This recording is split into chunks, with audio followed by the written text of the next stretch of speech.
Պորտասարը հայտնաբերվել է 1990-ական թվականներին գերմանացի հնագետ Կլաուս Շմիդտի կողմից։ Այն գտնվում է հայկական լեռնաշխարհի հարավ-արևմտյան փեշերի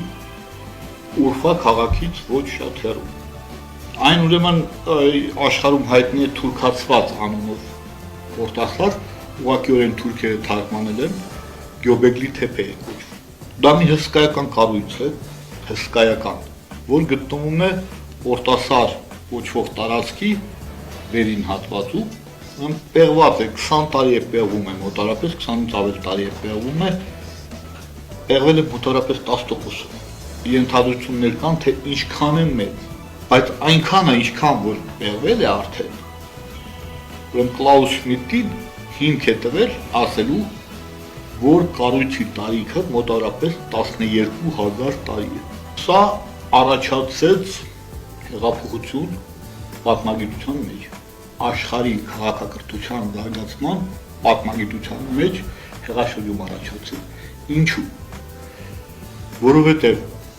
ուրեմն կառույցի առանձնահատկություններն այնպիսին են, պարզվում է, որ այնտեղ պետք է արկա լիներ որևէ պետականության ձև, որտեղ այդքան հսկա կառույց առանձին ցեղախմբեր, ասենք պետականության մեջ չհամակարգված ցեղախմբեր չէին կարող կառուցել։ Դա բացառված էր, բացի դրա կարիքներ չէր լինի ցեղախմբերի համար, որոնք իրար մեջ անդադ բախվում էին։ Ուրեմն դա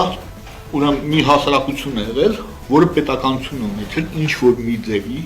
որը ինչ-որ իր կարիքների համար, ասենք կրոնատիսական, գիտական կամ մի այլ որևէ այլ, կամ ավելի շուտ այդ ամեն ինչը միահյուսված է կրոնի մեջ։ Այսպիսի ուրեմն կարիք է ունեցել եւ կառուցել այդ կառույցը։ Հիմա ինչն է զարմացնում։ Նախ կառույցի քարերի մշակման որակը այնպիսին է, որ երկաթ է պահանջում, մետալ է պահանջում։ Իսկ ժամանակակից պատմագիտությունը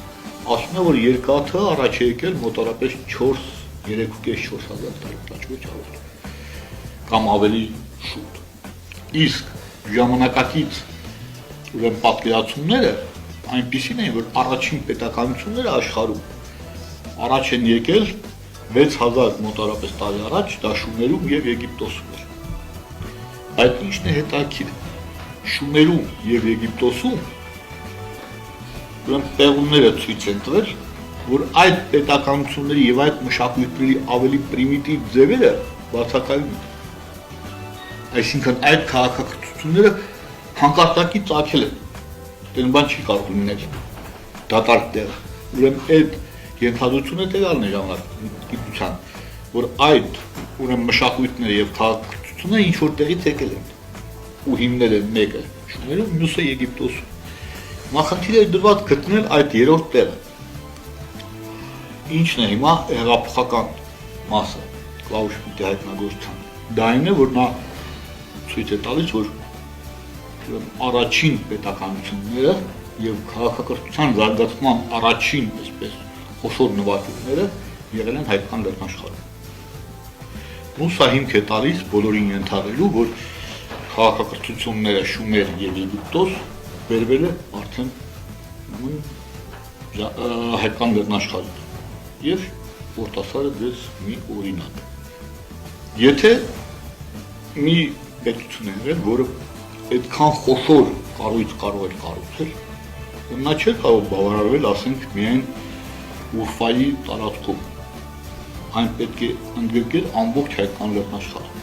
Եվ մենք դրա հետքերը տեսնում ենք։ Իմ հետազոտություններն են իրականացրել պորտասարի հետ կապված, որտեղ ես ցույց եմ տալիս, որ պորտասարի տարիքը իրականում ավելի հին է, 6000 տարով ավելի հին է, այսինքն 18000 տարվա է։ Եթե Կլաուս Շմիդտը իր ուրեմն գնահատականը, տարիքի հետ կապված գնահատականը կատարում է հնագիտական մեթոդներով, այսինքն գտել է օրգանական նյութ, ասենք, կենդանիների ոսկորներ այդ տարածքում։ Եվ դրանց վրա ռադիոլիրոտնի վերլուծությամբ ցույց է տալիս տարիքը 12000 տարի, բայց հիմա հարց տանք։ Արդյոք այդ ոսկորները այդտեղ գտնվել են հենց այդ կառույցի ստեղծման օրվանից։ Կառույցը մինչև վերջ չի պեղված։ Այսինքն կարող է բացվել շատ ավելի հին շերտեր։ Պորտասարը